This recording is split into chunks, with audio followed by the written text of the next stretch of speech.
أما بعد أعوذ بالله من الشيطان الرجيم ببركة بسم الله الرحمن الرحيم الذي خلق الموت والحياة ليبلوكم أيكم أحسن عملا آمنت بالله صدق الله العظيم.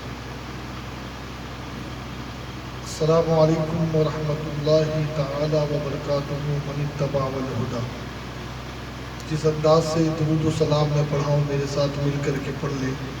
الصلاۃ والسلام علیک یا رسول اللہ، الصلاۃ والسلام علیک یا حبیب اللہ، الصلاۃ والسلام علیک یا نبی اللہ وعلی آلک واصحابک یا نور اللہ صلی اللہ تعالی علیہ وسلم.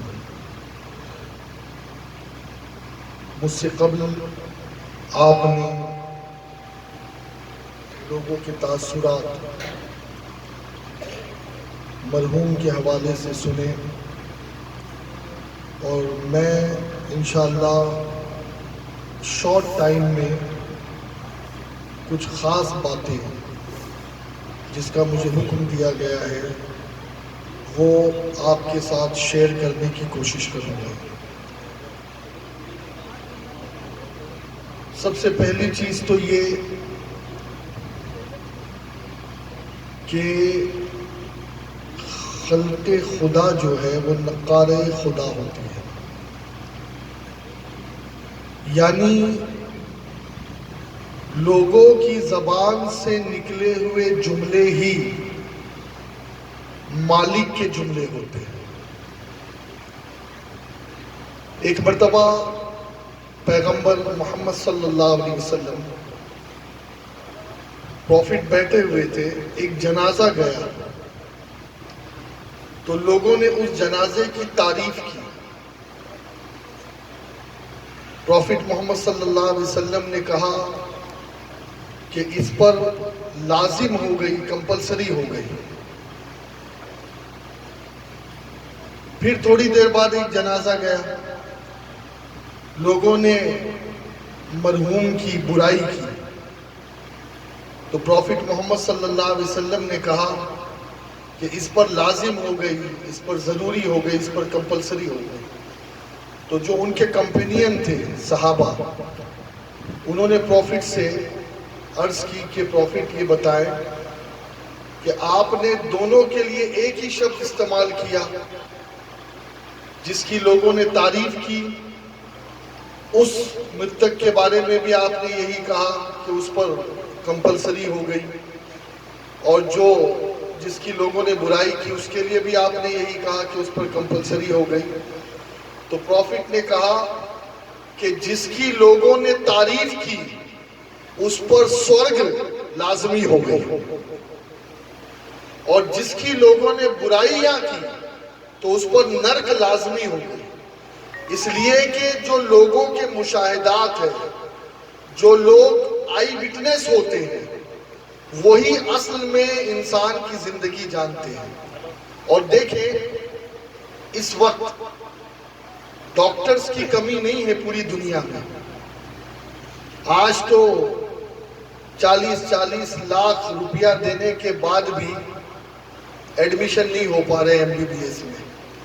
لیکن دوستو، کیا ڈاکٹر صحیح معنوں میں وہ ڈاکٹرز ہیں جو اس وقت سب سے بڑے مافیا بن چکے ہیں، جو کڈنی چوری کر رہے ہیں، جو لوگوں کا لیور گردہ چوری کر رہے ہیں؟ یہ کوئی ڈاکٹر ہوتے؟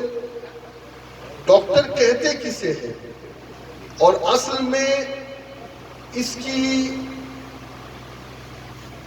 جو شان ہے وہ کیا ہوتی ہے ڈاکٹر کی؟ تو دیکھیں، جس کے دل میں سب سے زیادہ مالک کا خوف ہے وہی صحیح معنوں میں اصلی ڈاکٹر ہے. آج لوگوں کا جیب کاٹنا، لوگوں کو تکلیف دینا، غریبوں کو مجبور کرنا بلا وجہ، نہ تو ان کو آپریشن کی ضرورت ہوتی ہے نہ ہی جانچوں کی ضرورت ہوتی ہے، لیکن لوگوں کو تکلیف میں مبتلا کیا جاتا ہے.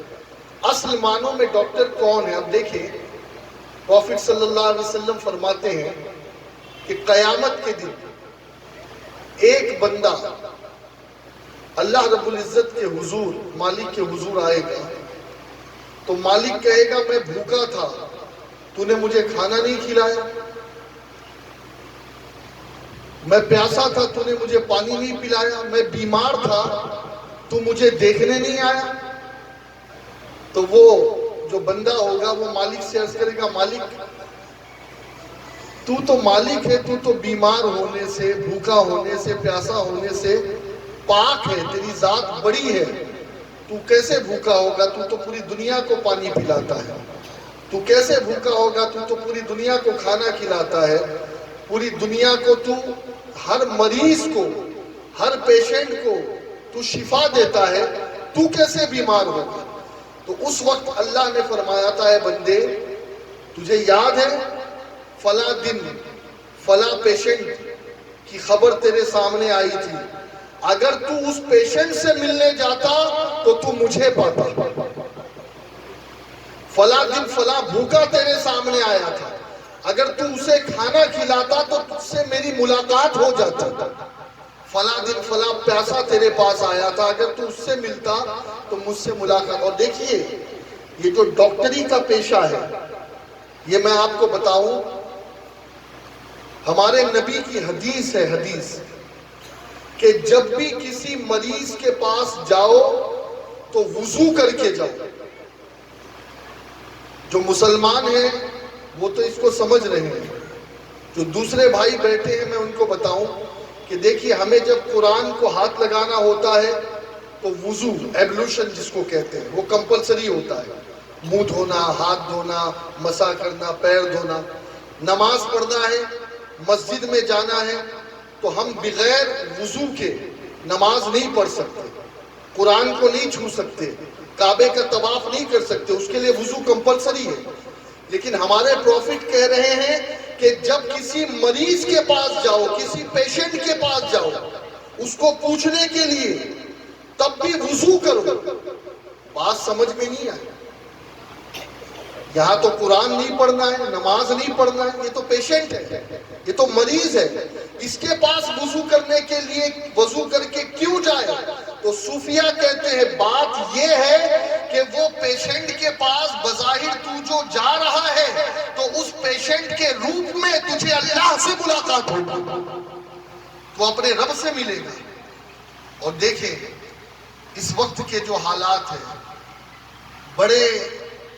بڑی مشکل سے ہوتا ہے چمن میں دیدہ ور پیدا، ہزاروں سال نرگس اپنی بے نوری پہ روتی ہے، بڑی مشکل سے ہوتا ہے چمن میں دیدہ ور پیدا۔ ڈاکٹر صاحب جیسے لوگ صدیوں میں ہوتے ہیں، صدیوں میں۔ آپ کو میں کیا بتاؤں کہ ایک مرتبہ اس وقت کے جو حالات ہیں، ایک کتاب ہے جو پوری دنیا میں اور خاص طور پہ یورپ میں سب سے زیادہ جس کی سیل آؤٹ ہے، اس کتاب کا نام ہے مثنوی، مولانا روم کی مثنوی ہے۔ کبھی آپ کو بھی موقع ملے تو اس کتاب کو ضرور پڑھیے، یہ صوفیوں کی کتاب ہے، تصوف کی کتاب ہے، اور بڑے مہان تھے اس کے جو لیکھک تھے۔ انہوں نے ایک بات لکھی اپنی کتاب میں، وہ بات کیا لکھی انہوں نے؟ وہ لکھتے ہیں کہ ایک مرتبہ ایک صوفی سنت تھے، وہ دن میں بازار میں، یہ پیلی بھنگا بھی بہت بڑی مارکیٹ ہے، تو ایسی کسی مارکیٹ میں دن میں چراغ لے کر کے نکلے۔ اس ٹائم تو ٹارچ کا مسئلہ تھا نہیں، اس ٹائم چراغ جلا کرتے تھے۔ تو جب لوگوں نے ان کو دیکھا تو ہنسنے لگے، کہا یہ دن میں چراغ کا کیا مطلب؟ دن میں چراغ لے کر آپ نکل رہے ہیں، کیا سوریہ کی روشنی، سوریہ کا پرکاش آپ کے لیے کافی نہیں ہے؟ تو انہوں نے کہا کہ میں کچھ ڈھونڈ رہا ہوں۔ تو لوگوں نے کہا آپ کیا ڈھونڈ رہے ہیں؟ تو وہ کہتے ہیں صوفی کہ میں انسان کو ڈھونڈ رہا ہوں، میں مانو کو ڈھونڈ رہا ہوں۔ وہ ہنسنے لگے کہ کہ یہ پورا مارکیٹ انسانوں سے بھرا ہوا ہے، یہ دیکھیے لوگوں کے سر ہے، آپ کو انسانی نظر نہیں کا، یہ انسان ہے کہاں؟ یہ تو ان کا آؤٹ لک انسانوں جیسا ہے، ورنہ ان کا جو ان لک ہے یہ تو بھیڑیے سے زیادہ خطرناک ہے۔ ان کے دل میں کسی کے لیے دیا کی جو ہے بھاونا ہے کہاں؟ یہ تو ایک دوسرے کو نیچا دکھانے میں لگے ہیں، یہ تو ایک دوسرے کو جو ہے وہ ذلیل کرنے میں لگے ہیں، یہ تو ایک دوسرے کو مارنے میں لگے ہیں۔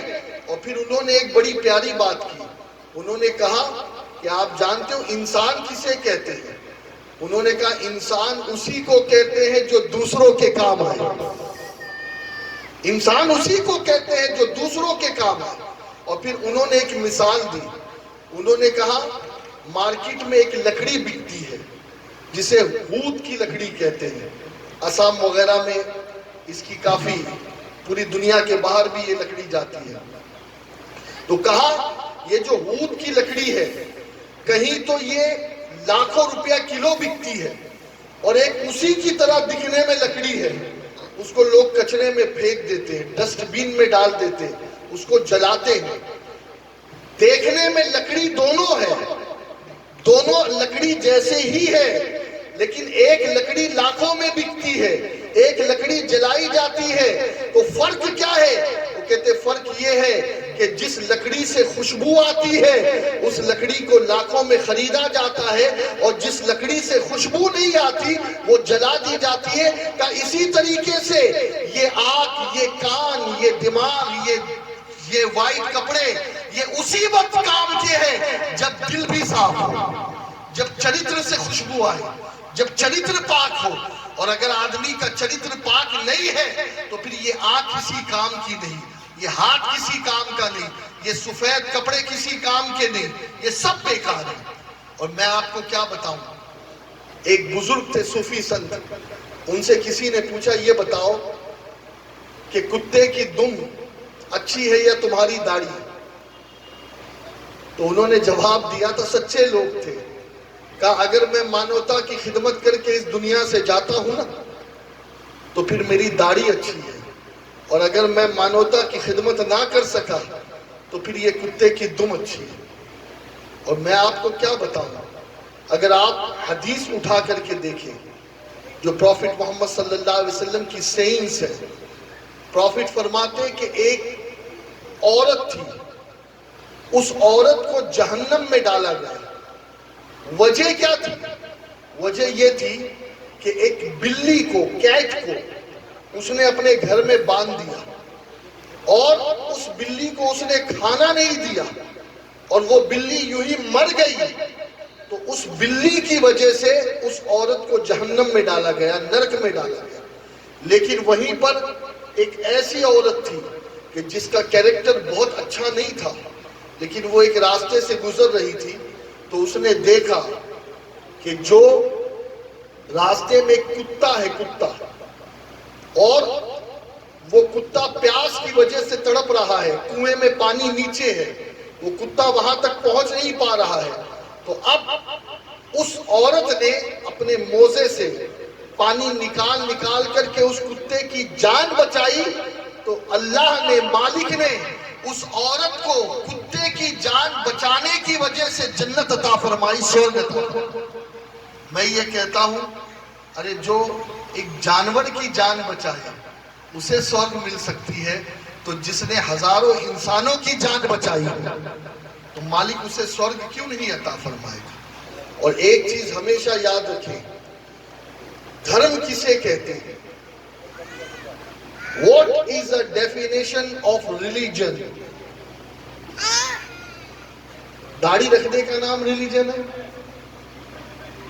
پوجا پاٹ کرنے کا نام ریلیجن ہے، نماز پڑھنے کا نام ریلیجن ہے، قرآن پڑھنے کا نام، سب نے اپنے اپنے اعتبار سے اس کی ڈیفینیشن کی۔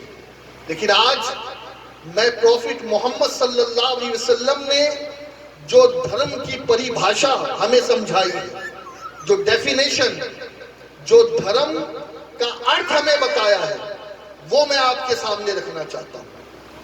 پروفٹ محمد صلی اللہ علیہ وسلم سے پوچھا گیا کہ دھرم کسے کہتے ہیں، ریلیجن کسے کہتے ہیں، ریلیجس، اور دین کسے کہتے ہیں، دین. توجہ ہے آپ کی؟ پروفٹ محمد صلی اللہ علیہ وسلم فرماتے ہیں الدین النصیحہ.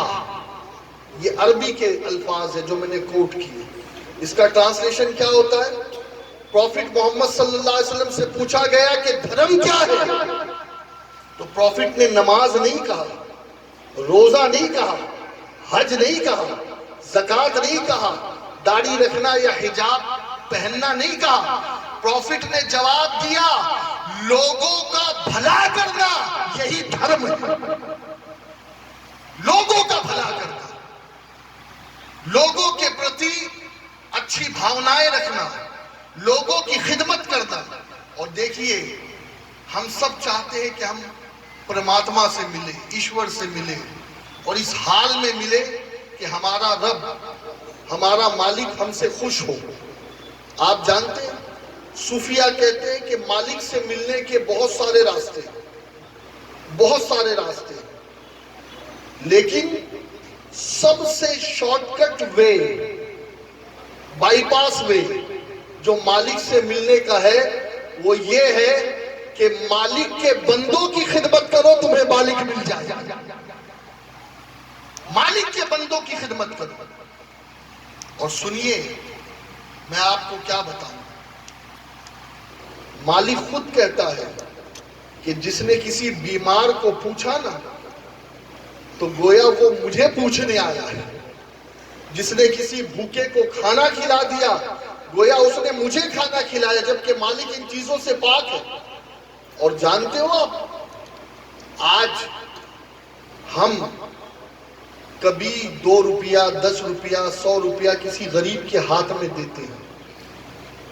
کچھ لوگوں کی عادت یہ ہوتی ہے کہ وہ دیتے وقت سامنے والے کو اس انداز سے دیتے ہیں کہ اسے انسلٹ فیل ہوتا ہے.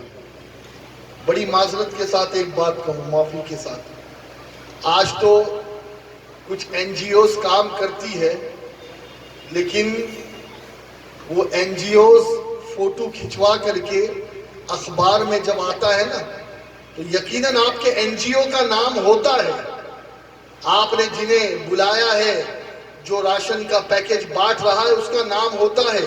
لیکن کبھی آپ نے غور کیا کہ وہ غریب جس کی فوٹو اس اخبار میں چھپ رہی ہے اس کے دل پر کیا گزر رہا ہے کہ اتنے لوگوں کے سامنے میری انسلٹ ہو رہی ہے. یاد رکھیں مالک یہ کہتا ہے، رب یہ کہتا ہے، اللہ یہ کہتا ہے کہ جب تم کسی کے ہاتھ میں کچھ دیتے ہو تو مالک کہتا ہے وہ اس کے ہاتھ میں نہیں جاتا ہے، وہ بظاہر دیکھنے کے لیے تو وہ غریب کا ہاتھ ہوتا ہے لیکن حقیقت میں وہ میرا ہاتھ ہوتا ہے، میں اپنے ہاتھ سے اسے لیتا ہوں. لہٰذا یاد رکھیں ان چیزوں کی توجہ دے. اور دیکھیے ایک بات میں عرض کروں، ایک کتاب جس کا نام ہے The 100، Michael Hart, doctor Michael Hart اس کے لیکھک ہیں. انہوں نے اس کتاب کے اندر ایک بات لکھی، پوری دنیا کے 100 پربھاؤ شالی لوگوں کا اس کتاب میں انہوں نے تذکرہ کیا، 100، اور کتاب کا نام بھی The 100 لکھا. وہ تھے کرسچن، لیکن جب انہوں نے اس کتاب کو لکھا نا تو اس کتاب میں انہوں نے گاندھی جی کا بھی تذکرہ کیا، حضرت عمر فاروق اعظم کا بھی تذکرہ کیا، اور گوتم بدھا کا بھی تذکرہ کیا، کئی لوگوں کا، مہاویر کا بھی تذکرہ کیا، کئی لوگوں کا تذکرہ کیا، جیزس کرائسٹ کا بھی تذکرہ کیا، موزیس کا بھی تذکرہ کیا. لیکن جب اس کتاب کو وہ مارکیٹ میں لائے نا تو جب نمبرنگ تو فرسٹ نمبر پر انہوں نے پروفٹ محمد کو رکھا، فرسٹ نمبر پر.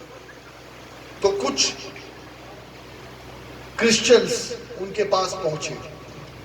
انہوں نے کہا کہ you are Christian and your faith are telling you کہ you put on top name of Jesus.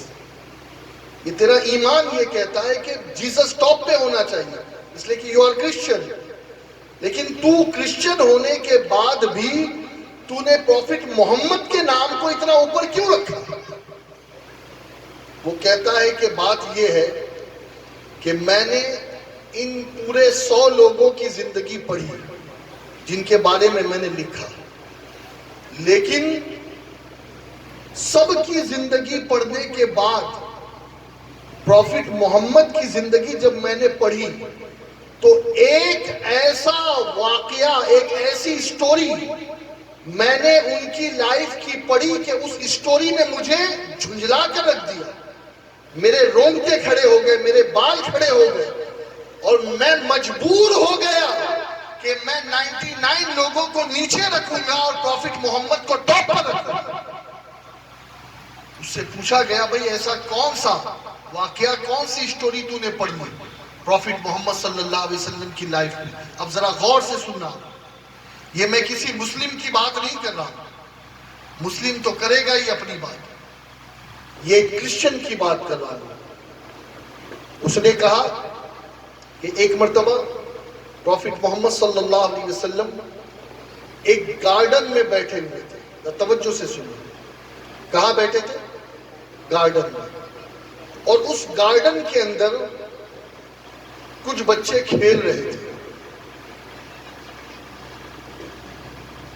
تھوڑی دیر بعد ایک شخص آیا، ایک سجن آئے، اور انہوں نے اپنے بیٹے کو بیٹا کہہ کے پکارا. Oh my son come here, oh my son come hair.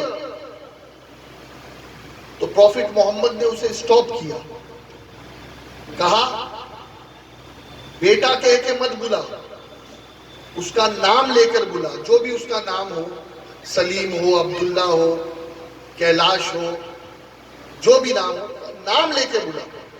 وہ سمجھا نہیں. پھر اس نے دوبارہ آواز دی، oh my son come here, oh my son come here. Prophet نے دوسری بار اسے منع کیا، پھر بھی وہ نہیں سمجھا.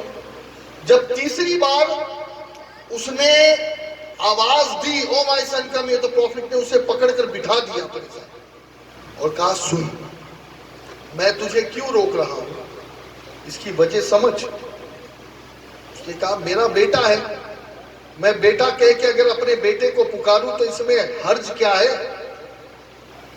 میں اس کا باپ ہوں، I am his father. میں اگر اپنے سن کو سن نہ کہوں تو کیا کہوں؟ کہا سن، بات یہ ہے کہ اس کھیلنے والے بچوں کے گروپ میں کچھ بچے اناتھ بھی ہیں، orphan childs بھی ہیں، کچھ ایسے بھی ہیں کہ جن کے باپ اس دنیا میں نہیں رہے، جن کے باپ کا نام وہ بچے نہیں جانتے. تو اگر کہے گا کہ او مائی سن کم ہیئر تو ان بچوں کے دل میں یہ بھاونا آئے گی کاش آج میرے پتا جی بھی جیونت ہوتے تو وہ بھی مجھے بلاتے. تو ان بچوں کا دل دکھ جائے گا. اور محمد صلی اللہ علیہ وسلم یہ نہیں چاہتا کہ کسی بچے کا بھی دل دکھے، کسی بچے کا بھی دل دکھے، میں یہ نہیں چاہتا. اور پروفٹ فرماتے ہیں کہ میں کسی بچے کا بھی دل توڑنا نہیں چاہتا. میں دلوں کو توڑنے کے لیے نہیں، میں دلوں کو جوڑنے کے لیے آیا. اور سنیے، ایک مرتبہ پروفٹ محمد صلی اللہ علیہ وسلم جب معراج سے آئے، آپ جانتے ہیں کہ ایک جرنی ہوئی تھی ان کو جسے معراج کہتے ہیں. آسمانوں کی سیر ہوئی تھی. سبحان الذی اسری بعبدہ لیلا من المسجد الحرام الی المسجد الاقصی. اب پروفٹ جب وہاں سے آئے تو وہاں سے آنے کے بعد پروفٹ محمد صلی اللہ علیہ وسلم نے اپنی بیوی عائشہ صدیقہ رضی اللہ عنہا کو اپنے پاس بلایا اور یہ کہا کہ آج میں ایک راز کی بات تجھے بتاتا ہوں جو مجھے معراج میں میرے رب نے دی، مجھے میرے مالک نے مجھے عطا کی۔ پروفٹ محمد صلی اللہ علیہ وسلم نے جیسے ہی یہ بات ان سے کہی تو انہوں نے کہا یا رسول اللہ ضرور بتائیے وہ راز کی بات کیا ہے۔ تو پروفٹ محمد صلی اللہ علیہ وسلم نے فرمایا کہ وہ راز کی بات یہ ہے کہ اگر کوئی کسی دکھی کا دل جوڑ دے، جس کا دل ٹوٹا ہوا ہے، تو اللہ اس دل کو جوڑنے والے کو سورگ عطا فرمائے گا، جو دل کو جوڑ دے۔ اب ان کی بیوی بڑی خوش ہوئی اور خوش ہونے کے بعد اپنے ابا کے پاس گئی، ابو بکر صدیق رضی اللہ عنہ کے پاس۔ اب جیسے ابو بکر صدیق رضی اللہ عنہ کے پاس گئی اور یہ بات نبی کی بتائی تو حضرت ابو بکر صدیق پھوٹ پھوٹ کر کے رونے لگے، پھوٹ پھوٹ کر۔ تو پوچھا گیا کہ رونے کی وجہ کیا ہے؟ یہ بات تو اچھی ہے کہ کوئی کسی کا دل جوڑ دے تو اسے سورگ ملے گی، اور آپ اس بات پر رو رہے ہو؟ تو صدیق اکبر رضی اللہ تعالیٰ عنہ نے جواب کیا دیا؟